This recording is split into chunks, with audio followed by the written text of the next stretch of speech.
大家好，欢迎来到文化相对论。从巍峨壮观的金字塔到精美绝伦的帕特农神庙，从大漠孤烟的丝绸之路到智者漫步的恒河之滨，在时间的长河中，不同的文明生发演变，留下多元的遗产和珍贵的传统。人类从未像今天这样危机重重，却又命运相连。突如其来的疫情，让人更加深刻地感受到所谓一隅不安，举盘皆危。但我们更拥有共同的未来。从气候变化到网络安全，从可持续发展到文化传承，人类必须学会合作，也有能力合作。我们能够从文化根性中汲取什么样的智慧，又将形成怎样新的文化呢？于是我们有了这个节目《文化相对论》。每一期节目，我会邀请中外知名学者、行业领袖，就不同的主题展开深入的讨论。第一期节目呢，请让我来为您介绍现场的2位嘉宾，他们分别是清华大学中文系与历史系教授汪辉先生和北京大学哲学系教授杨丽华先生。掌声有请2位。您好，王教授。您好，杨教授。来。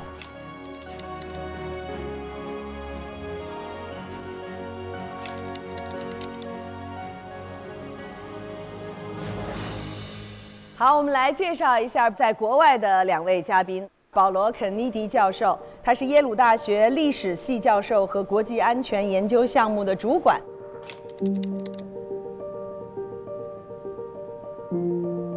Welcome, Professor Kennedy. Thank you. 再来介绍一下历史学者杜赞奇教授，他是杜克大学的教授，著名历史学家和汉学家。Professor Duara, welcome. Thank you. 好，今天呢，我们的第一期节目要聊一聊人类再次站在文明的十字路口，这个世界会好吗？ We're expected to see more uncertainties. So, if I may ask all of you, what's your solution to it? I would ask each of you to write on a piece of paper and put it in the envelope so that we can disclose them at the end of the show.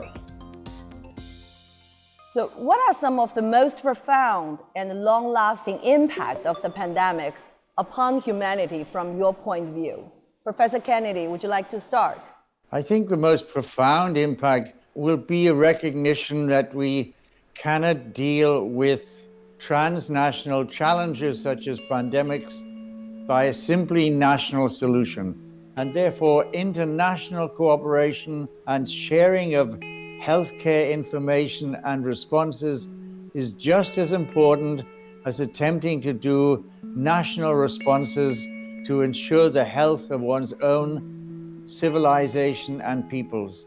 I think that my point follows closely on Professor Kennedy's point, which is I think that one of the biggest problems is the structural access to healthcare, to vaccination, in both within nations, but more importantly, across nations, across poorer nations. And that is something that has to be undertaken much more rapidly. But there is a certain amount of hoarding, and we've all have had third doses and things like that.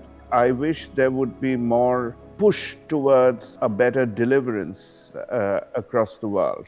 所以刚才杜赞奇教授呢，其实谈到了这个疫苗和医疗系统的这个可及性的一个问题 ，accessibility 的一个问题哈。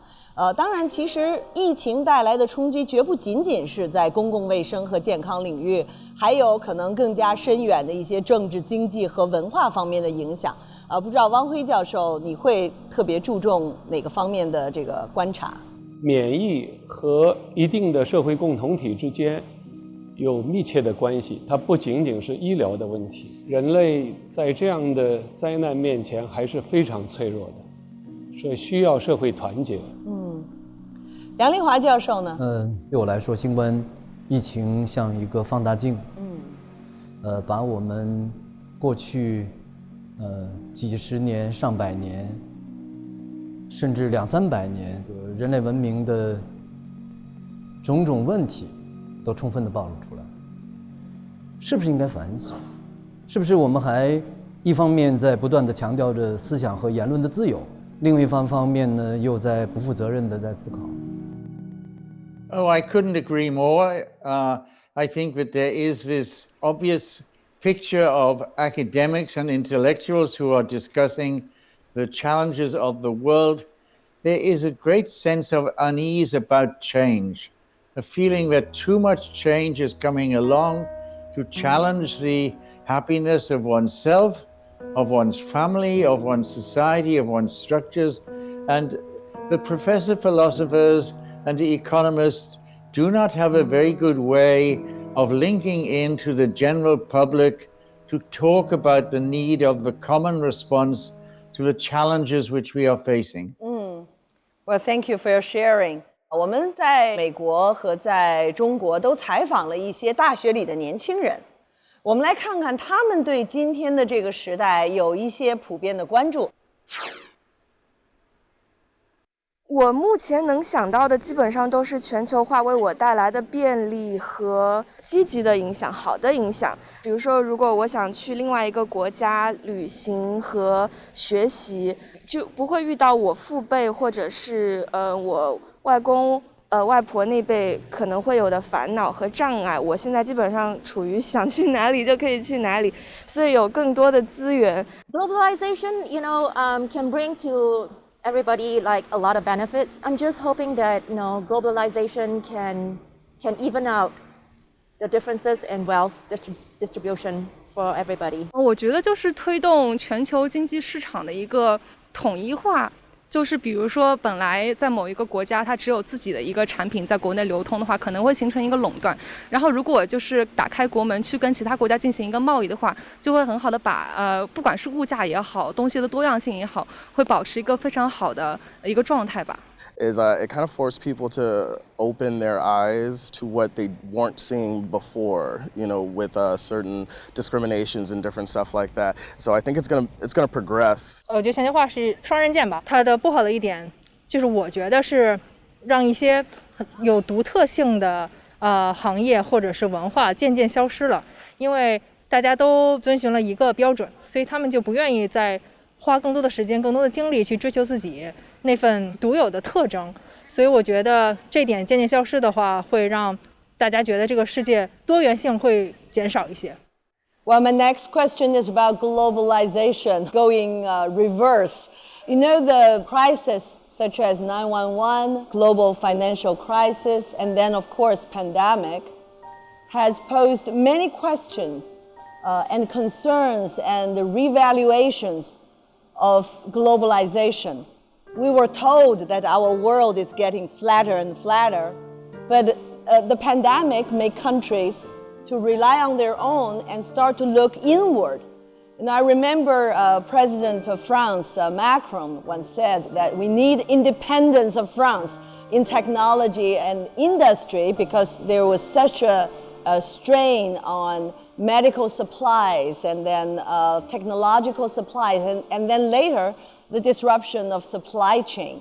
So what is happening to globalization? Professor Kennedy? Oh, I think that what you see now is a supreme example of great tensions between these developments which Tom Friedman called the world is getting flat and flatter because everything is becoming harmonized or has the same sort of relevance, equivalent relevance, which means that national boundaries are no more. And we have the challenge of COVID, which, because it seems so threatening, leads to individual nation states to wish to have a national response and close up their borders. So here is a challenge. Globalization has come. It certainly has not gone, but there are great fears about the consequences of transnational disaster and migration. These are enormous challenges to us, and the politicians have not found a solution. 王辉教授是不是愿意来回应一下哈？我的看法是，现在的逆全球化的趋势就是前一个阶段全球化的后果，就是它的这个一个反动，特别是新自由主义全球化的一个反动。为什么呢？因为之前的这个浪潮，首先是主要发生在金融和经济生产的领域的全球化，但是没有产生与之相配合的一个全球性的走出国界、超越民族国家的政治社会构造是不存在的。第二个，它产生了一个后果，就是它的积累跟它的再生产的场所之间脱节了。脱节之后，产生出许多的后果。在这个发达国家，由于去工业化的结果，许多的这个工人失去了工作，所以社会不平等的程度越来越高。更不用说伴随着这个过程所产生的由于社会流动造成的各种各样的社会因素、生态的问题、疫情的问题等等。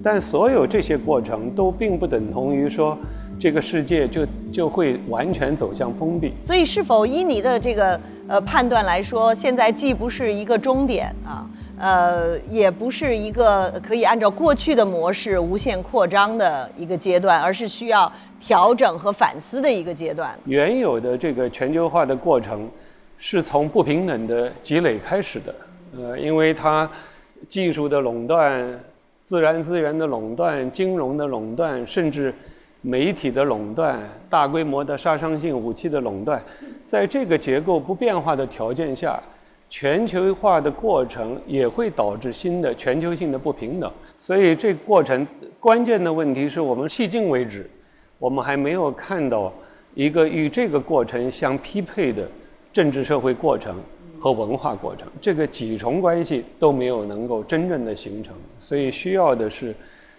探索这样的一些问题。就是我们缺少政治和文化的构建去应对这种技术和经济所带来的流动性哈。Professor Duara, let us know your opinions on globalization and modernity. Globalization, of course, can be thought of from several different angles. You know, you look at financialization, which has pretty much taken over the world, and so many other movement of people and things. But I want to look at it particularly from the realm of the technosphere. The technosphere has been an expression of globalization because they've always been connected. Buildings need water, they need electricity, they need cement, they need this, they need that.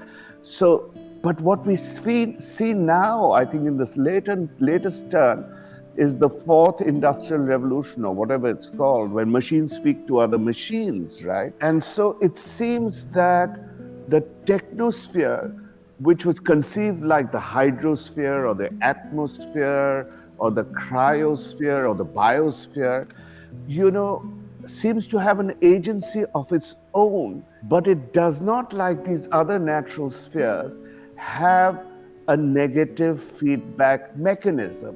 All it does is feed on itself, keep expanding. It has a positive feedback mechanism. So is it possible, is that kind of Polanyi decoupling, which we now see between China and US and so on, is that really significantly possible? So on the question of decoupling and globalization, this is the situation we've reached. And of course, COVID is the one that may have appeared from one place, but spread so rapidly and paralyzed the world, perhaps for some good. I hope so. I hope so. 杨教授，您有什么自己的观察？实际上，我个人认为全球化的过程当中始终包含着逆向的那个要素在里面，然后每一波的逆全球化其实都从另一个方面会推动进一步的全球化，因为实际上持续的推动力量，我个人认为是技术，对，然后使得人们联动得更加紧密。至于说这个全球化带来的很多后果，我非常同意刚才王辉老师的这个讲法。Professor Kennedy, why do you think a crisis that's supposed to unite us to face it together would in turn cause alienations and also extreme tensions between these great powers? What's your explanation of that? Oh, let's try to answer that by considering the larger picture. We are today, at the end of 2021, a global society of approximately 7.5 billion people, north and south, east and west. And therein lies the problem. The 7.5 billion people do not share the resources of the world in equal measure. But these struggles are already there pre-COVID. They're already there when the great economic and financial crisis of the dropping of the Lehman Brothers disaster in 2008, of the turn down in the economies. So COVID comes and exacerbates the tensions and exacerbates the divisions between North and South and East and West. And we find it so difficult to respond in any coherent, organized international way. 所以其实这个肯尼基教授刚才说的话也呼应了汪辉教授所说的哈。其实很多危机在疫情之前就已经深刻的存在着，只不过疫情更加的加深了这样的一种不均衡哈。首先我先回应一条，就是疫情当然是很糟糕的一件事情，但是它是一个严重的提醒，因为它告诉我们某一种的状态不可持续，所以我们现在想到的总是回到正常状态。但是实际上那个正常，我们过去所说的正常状态里面潜藏着所有的危机的要素，所以不是要回到这个一般意义的正常，不是回到从前哈，而是要我们探索新的这个状况，也是回到我们一开头说的这个全球体系缺少这样的这个调节机制，这也给了我们一个新的提醒，就是无论是发达国家或者像中国这样的已经有相当积累的国家，他们怎么看待这个变化？因为大部分情况处在优越地位的这些国家和人民看待其他地区的发展的时候，常常是从自己的优越地位去看他们跟我们的关系，而不是从那个地区的本身的发展状况来讨论这个问题。所以这是一个重大的问题。我觉得过去几十年事实上有一些正面的发展，比如说经济的这个起飞，虽然也有发展主义带来的问题，但它总的来说促进了全球多极化的这个发展。可是全球体系当中缺少能够适应这些发展的新的全球框架。非洲或者是这些欠发达地区，他们的发展的问题必须寻找到新的这个出路，并且在全球安排当中寻找这个新的出路，才有可能。Professor Kennedy, the international order as we know of it today is very much shaped by the peace treaty of Westphalia about 400 years ago. And is that theory enough to explain and predict some of the rising powers in this world, for example, China's development and its relationship between the US and other great powers in the world?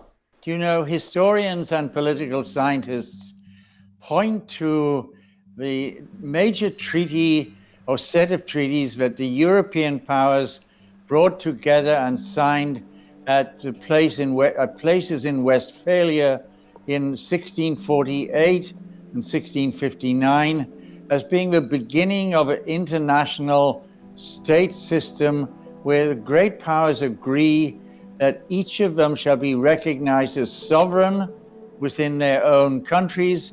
Each of them are part of a system and shall make contracts in the future. No period in history did change stop. Technology, as we have all been asserting today, changes and twists and moves on with newer inventions in different parts of the world. So right now we have indeed a great power system, some of them relatively rising because of their increasing their productivity each year more than others, some of them falling back and declining, not yet catastrophic. We are avoiding great power war, but we are aware that we are now in a multipolar world and that shifts are still occurring. This is a great power system of rise and fall which exists and was existing even before COVID came along.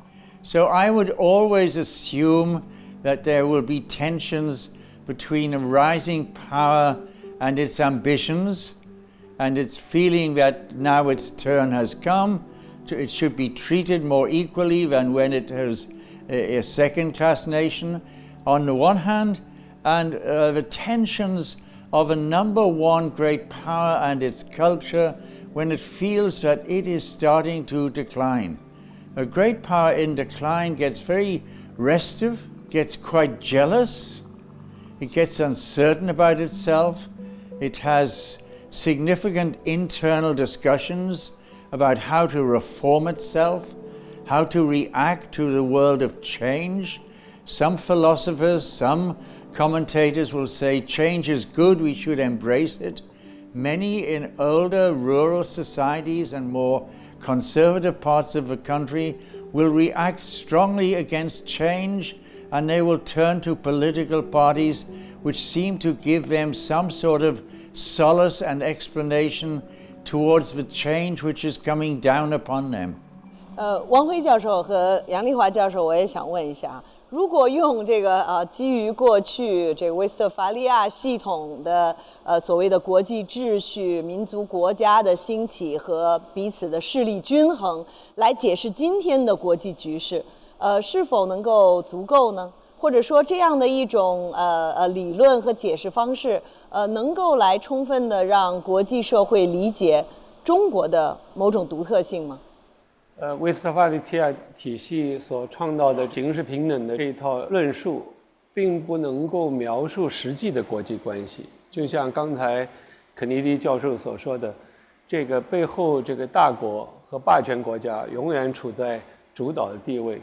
过去的经验确实是每次有新兴大国崛起的时候，就会发生新的冲突。那么这个竞争在今天也存在，所以我们必须探讨一个新的可能性。我们今天的世界确实已经处在多极化的这个世界里面，如果还是希望重新转化为单极或者是两极世界的话，那对人类来说都是灾难性的。所以确实是需要一个新的全球的变革。我觉得出现了一些新因素。就这个问题我有几点想说。第一个呢，就是我要谈到一个词的翻译，因为我们在谈到这个中国的历史上的王朝的时候，我们有的时候会习惯于把它也称为帝国。中国历代的王朝，当然也包括我们现代国家形态的这个中国，实际上从来不是安排啊，对，因为它从来不是外向扩张的，就在我们的这个历史上没有出现殖民主义、帝国主义的这个倾向，这个历史的证明是非常清楚的。我认为这个体现了中国文明根性里的一个特别重要的一个观念，同时也是一种价值，就是知止。知止啊，就知道什么时候停止的意思哈。对，知道自身的界限，知道自身的限度，并且停止在自身的限度。我觉得这个是很了不起的一种观念和价值。知止其实意味着我心中始终有他者，同时意味着我始终会给他者留余地。我觉得这个是我们文明根性里特别关键和重要的东西。另一个中国文明的，当然涉及到政治组织形态的一个重要观念，就是大一统。大一统是政治上的一体，另外一个方面却同时又是文化生活方式的多元。我们常常有人把政治的一体跟文化和生活方式的多元把它更多的对立起来，认为两者之间更多的是一个紧张的关系。其实以中国的历史看呢，这个政治的一体是对文化的多元和生活形态的多元反而是促进作用的。所以这个我觉得在某种意义上，我把它理解为知止这个精神的对外对内的一个整体性的一个态度。对外是我们停留在自己的边界上，对内呢，我们其实是每一个局部的群体都能够比较自觉地停留在自己的那个限度内，这样才保证了就我们文明体内他者的这个存在。所以这是我觉得是非常不一样的一个文明的普遍性。所以仅仅用丛林法则的这个角度来解释中国的成长，可能会漏掉一些关键的根性的部分哈。包括我们复兴的目标，其实讲的就是我们持续几十年、上百年的中国近代史，然后不断的在走向更好的。我们更期待的一个治理形态，国泰民安的这样一个过程，但是实际上我们追求的不是主宰和支配他者，我们从来没追求这个东西。我们的观念里都是平天下，我们追求的是那个平，对，就是我们还是追求一个自身的一个和平繁荣的这样的一种状态，而不是去占有别人的土地啊。Well, yes, Professor Duara, what's your comment upon Professor Yang's expressions and presentation? In my view, the problem is that what we can call of as the Panchashila agreement of nation states, and particularly of post-colonial nation states, still did not lose that aggressiveness because they all became nation states, and nation states have a certain DNA structure. The nation states are, are designed to have a contract with their citizens to improve their lot, and if that means capturing global resources wherever you can, you do it. And so there is a competition for global resources.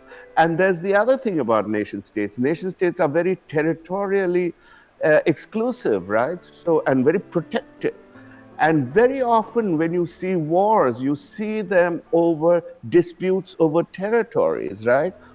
So while on the one hand, one can say that China or Imperial China, when they sent Zheng He over, and Zheng He, to be sure, did engage in a lot of wars, and it was a very violent event, but he did not seek outright colonies, except maybe in Malacca or something. He did not seek outside colonies in the way that the Western powers did. But nonetheless, he brought back a king of Sri Lanka, and he's supposed to have died of the waters of Kerala in a war there. And also he brought back giraffes. He brought back giraffes. He brought back giraffes, yes. But the important thing is that he did not want to settle in those areas. It was not a colonization, right? Nonetheless, he wanted basically them to pay tribute, to bring it under the Chinese imperial order. And this tribute was a tribute of relative exchange, economically, of equal exchange, although politically there was a hierarchy.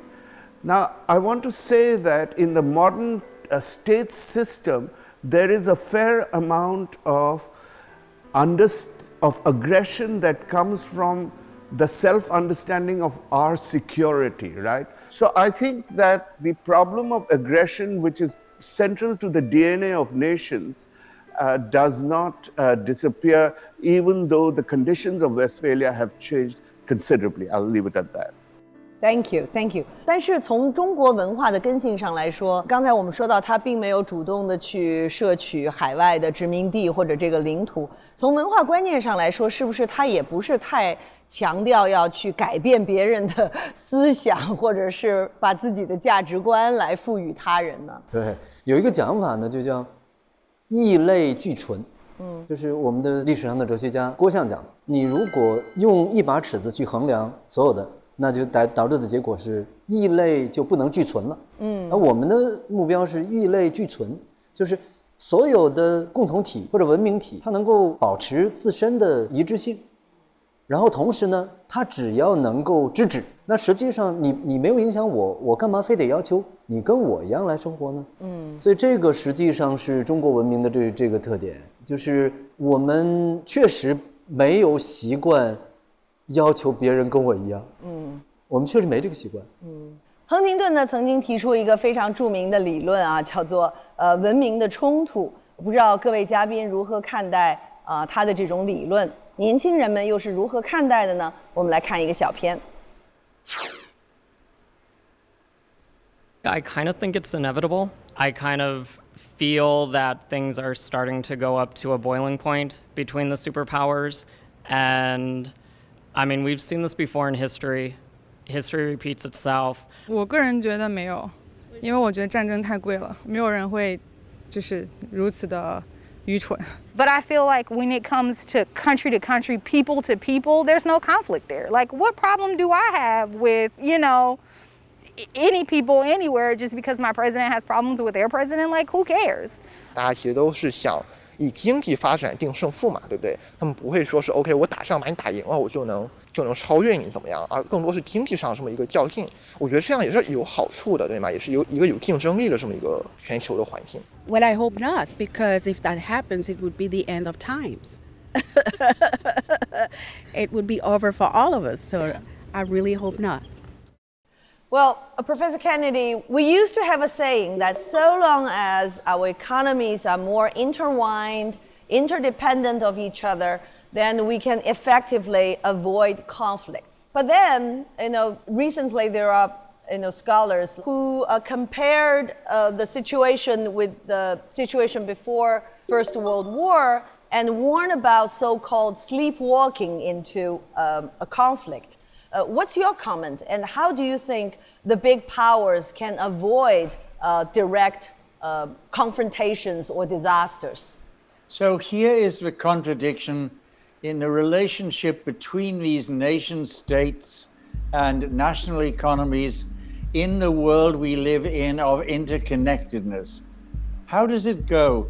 Indeed, the more trade and imports and exports and transnational flows of economic and capital and ideas develop, you would think that the countries become more bound to each other, more connected to each other, and therefore less likely to split apart and be antagonists. So there is the driving forces, the set of forces to bring nations together. But remember that Westphalian idea of national sovereignty and a national identity. Great powers especially are egoistic powers.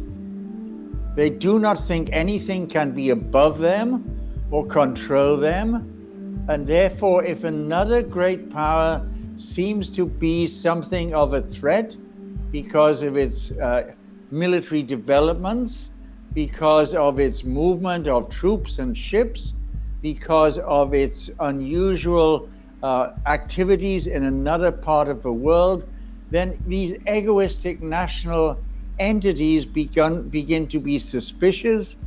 And within each of these entities, there are usually national media and national parties which stress not the interconnectedness of things, but the national pride and self-identity which makes their country better than the other countries. And when that antagonism of ideas comes out, we see the tensions in world affairs which make us worry that we are indeed sleepwalking towards another severe conflict like those which happened in the 20th century. 我不知道王辉教授是否同意？我们也有可能这个梦游般的进入到一个自己也没有想到会发生的一种军事冲突的状态。我觉得这个战争的危险的确是存在的。我认为，现代资本主义的这个崛起过程中，一般来说，军事的中心跟经济的中心。它基本上是同构的。可是这一次，由于中国经济和东亚洲地区的这个，特别是东亚地区，不仅是中国、日本，加上亚洲其他几个国家，这个经济相对的来说，经济活跃的中心移到了这个太平洋的这一侧。但是在军事上，它始终不是真正的中心，因此出现了两种不平衡，也就是说经济跟军事的这个分离。那今天这个局势就处在这样一个独特关系当中，我们可以看到的这个封锁，比如说技术的封锁，有一部分信息的封锁，甚至人员的这个封锁，都来源于这个博弈的这个过程。这个过程中是的确存在着危险性的，就有可能会有误判的哈。尤其是如果还是在使用旧的这个一般的这个主权冲突的模式的话，这样的一个危险性就会增大。所以我们今天确实面临着一个和平问题。Professor Duara, I'm addressing you to comment because you raise your hand. You want to say something? Yeah, please. What we see, however, is that what is called the Cold War is actually a very European Western experience. And in Asia in particular, in Latin America and Africa, you had very hot wars, and these were proxy wars. And there is, I think, people object that there isn't an ideological difference. And certainly China is as much for open markets as the US or more. But the differences between liberal society and non-liberal society, authoritarian societies, I think those are the two kind of ideologies that are being increasingly revealed in the world. And in fact, it is not at all clear that liberal democracies have a great advantage for much of the world, given what we've seen in the last few years. Well, thank you for pointing that out. Many years ago, there was this book by Professor Huntington about the clashes of civilizations. Well, Professor Dwara, you have a theory of circulatory history. So what's your analysis of the relationship between old and new civilizations? Are they doomed to clash someday? It is true that the reason we think of a civilization as a civilization is because there is civilization with a capital C, which is something that the elites tend to promote and defend. But all these other cultures take some from them, but they also combine from other places, including foreign influences. I have a whole theory of circulatory histories, and even the big C civilization draws from these foreign sources, but tends to deny them, and absorb them into that kind of thing. You can think of Neo-Confucianism and Buddhism and things like that, and Taoism, and how they take from each other. What I think is important is how nationalism, which is a global force, tends to appropriate certain elite civilizational traditions and makes them marks of identity. And so that is how we can think of the idea of clash of civilizations. It's really a national product rather than an ancient thing parading like that in the modern period, unchanged. I think these are all nationalisms that do it. But so I do think that there is something to the competitiveness of nations. And so in that sense, I would say that they belong to a single civilization of capitalism, and they're all driven by, nations are driven by the pursuit of profit for the nation, sometimes for individuals within the nation, as we've seen recently. Thank you, thank you.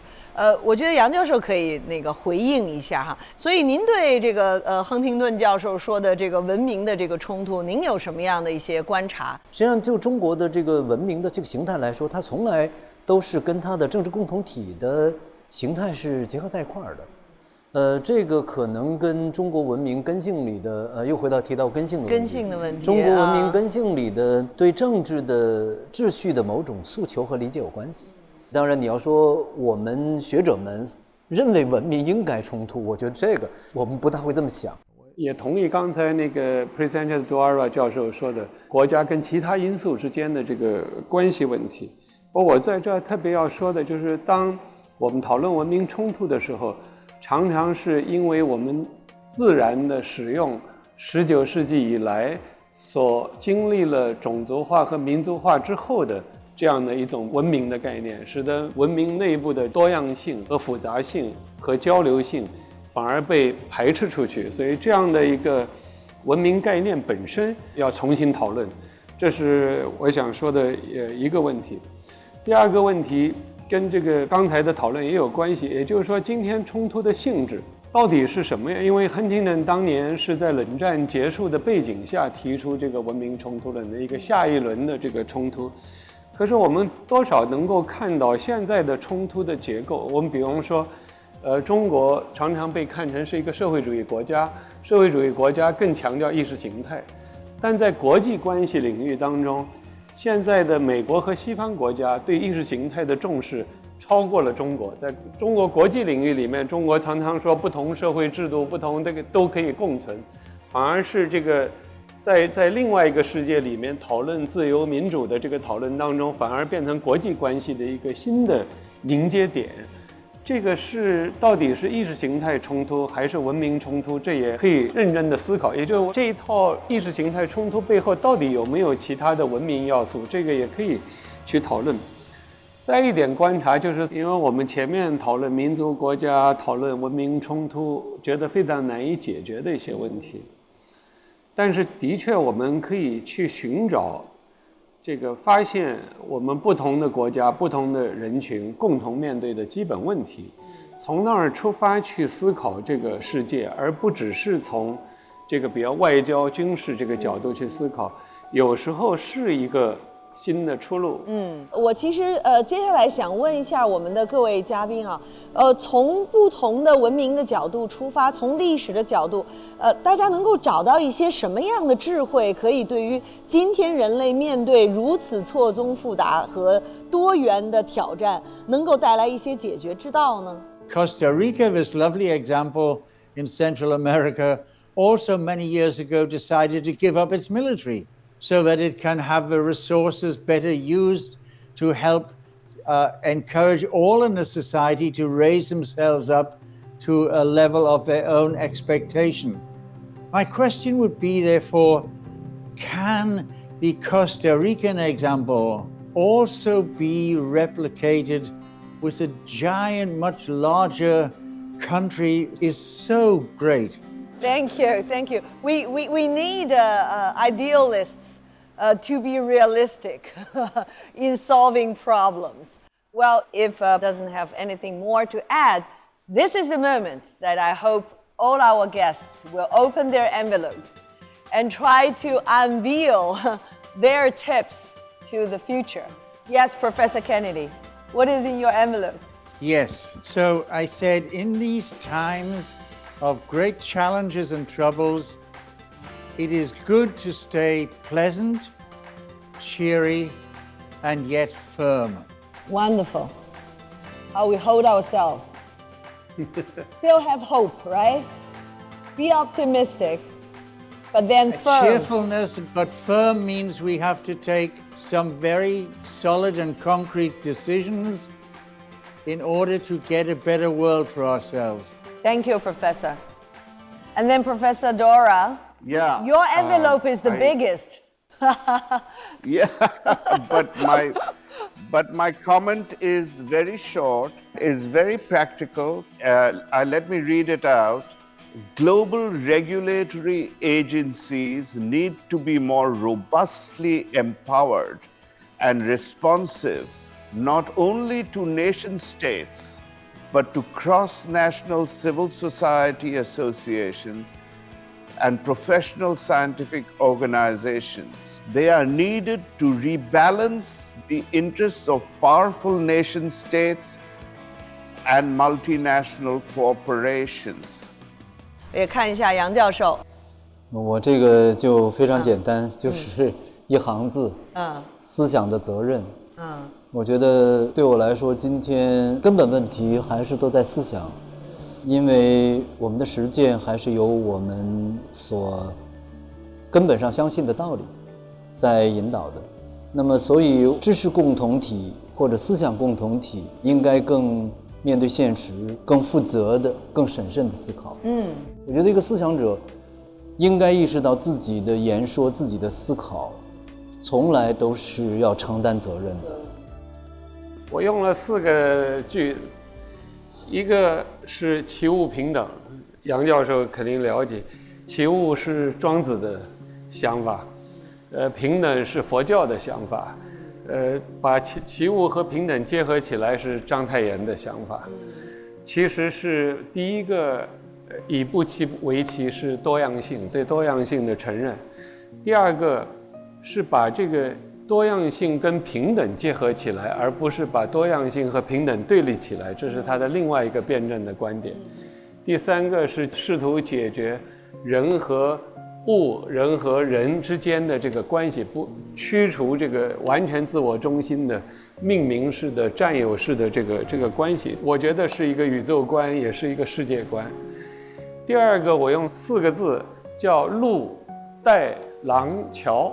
我们都知道中国提出了一带一路，其实还有中巴中印经济走廊，还有欧洲大陆桥是连通的。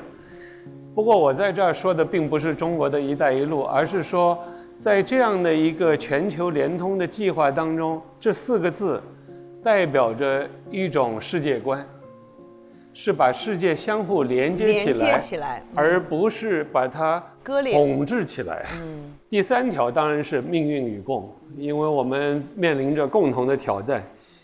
第4个叫扩展的共同体，或者我们中国人叫齐家治国平天下，都是从自己推及到其他世界。这个首先是共同体这个问题是很难否定的。我们今天批评了民族国家，可是我们另外一方面也确实知道，在疫情过程当中，社会团结不同层次的社会团结是多么重要。但这个社会团结不能有限于一个单一的共同体，而要把它变成扩展型的共同体。这个通过陆带廊桥的这个连接，能够构成这样的一个新型的世界关系，把不同的社群、不同的社会连接起来。看出来了，汪教授是用一个系统思维的方式来为未来提供一些解决问题的思路和方法的啊。联合国秘书长古特雷斯先生呢，在我们共同的目标当中，说了这样的话，他说：“这是我们自2战以来最大的共同的考验。人类面临着一个显著的而且是紧要的选择，是崩溃还是突破？我相信。”未来受制于人们依据自己心目中的未来的种种可能性所采取行动的过程，我们有责任和睦相处，并且保护和珍惜这个蓝色的星球，我们迄今所知的唯一家园。再次感谢各位收看《文化相对论》，我们下期见。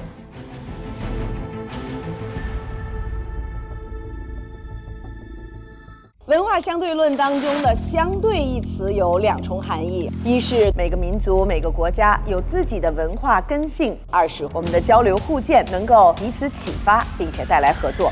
欢迎各位。推动这件事儿，就是为了我们这个地球的未来。The poverty is many diseases, just like cancer. You change one thing, it has so many unforeseen consequences. Globalization has come, so here is a challenge. 中国在1000年以前就做到了这一点。It is a totally different culture. 我们应该遵循自然的发展。Nothing against the grain. 希望能看到各个国家的年轻人能够在一起去解决我们人类面临的问题。